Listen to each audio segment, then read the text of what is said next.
Bonjour chers à tous. En ce jour, ici j'ai intitulé l'Évangile en toutes lettres.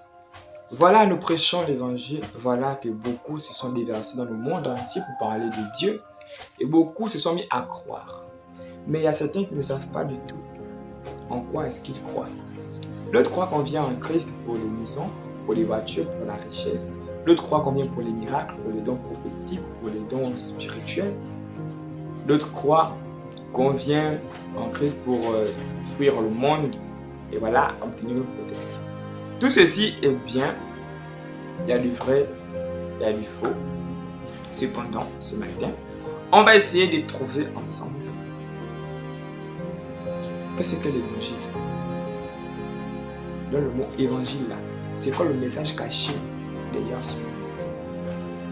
Parce que lorsque on croit en Dieu à cause de la richesse et que tu vas dans une église, tu n'obtiens pas gain de cause, tout de suite ta foi se régresse et tu finis dans la rue. Beaucoup ne comprennent pas pourquoi.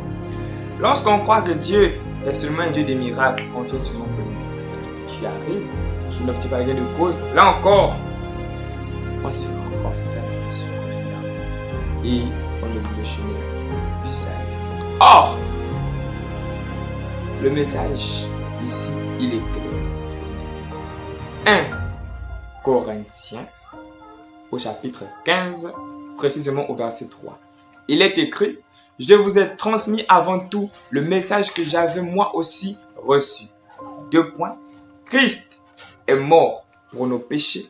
Conformément aux Écritures, il a été enseveli et il est ressuscité le 3e jour, conformément aux Écritures. Est-ce que tu as cru que Christ est mort pour nos péchés et ensuite que le 3e jour, il est ressuscité? Est-ce que tu as cru que parce que Christ est ressuscité, toi aussi tu ressusciteras? Ensuite, poursuivons plus bas au chapitre 15 toujours, au verset 11, il dit: ainsi donc, que ce soit moi ou que ce soit eux, voilà le message que nous prêchons et voilà là aussi ce que vous avez cru. Est-ce que vous avez cru en cela? Parce que lorsqu'on croit que Jésus est mort et qu'il est ressuscité, lorsqu'on part dans une maison de Dieu, après avoir été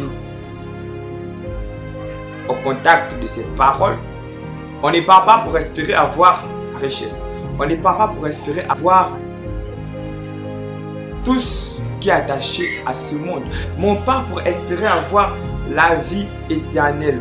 Tant qu'on ne l'aura pas vu, on ne peut pas arrêter de croire. Or, ici-bas, on ne peut pas vivre la vie éternelle. Raison pour laquelle il faut d'abord mourir et ensuite espérer recevoir la vie éternelle. Les choses qui sont liées à cela, il dit: voici ceux qui accompagneront ceux qui auront cru. Guérir les malades, oui, toutes ces choses-là.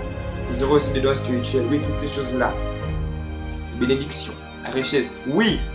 Mais, comme il est écrit principalement, cherchez premièrement le royaume de Dieu et le reste vous sera donné par-dessus tout. Donc, premièrement, principalement, on doit s'attacher à chercher d'abord le royaume céleste, le royaume de Dieu. Lorsqu'on reste accroché à cela, on ne peut pas regresser aussi facilement. Non, on ne peut pas parce que tu auras prié pour la maison, c'est pas venu. Tu auras prié pour la voiture, c'est pas venu. Imagine, tu pries pour une voiture, tu n'as pas de permis. Ça te sert à quoi de prier pour ça? C'était juste une parenthèse. Donc, voici en quelque sorte le message comme il est dit, que eux ils ont cru, que nous croyons et que nous venons prêcher vers vous. Voilà en quelque sorte ce à quoi sont appelés les vrais envoyés de Dieu. Ceux qui remplissent les églises et parlent de mariage, de richesse. Je ne dis pas que c'est mauvais, mais je dis emmener le peuple de Dieu à comprendre d'abord l'évangile et ensuite Dieu se chargera de leur bénir lui-même. J'espère que ce temps me sera favorable à Dieu pour toucher le cœur d'une personne. Raison pour laquelle je prie au nom de Jésus que quiconque regarde cette vidéo soit touché par la main divine de Dieu Tout-Puissant. Que l'évangile réveille une fois de plus l'esprit qui a été séparé de Dieu par le péché. Je scelle ces propos dans le nom de Jésus.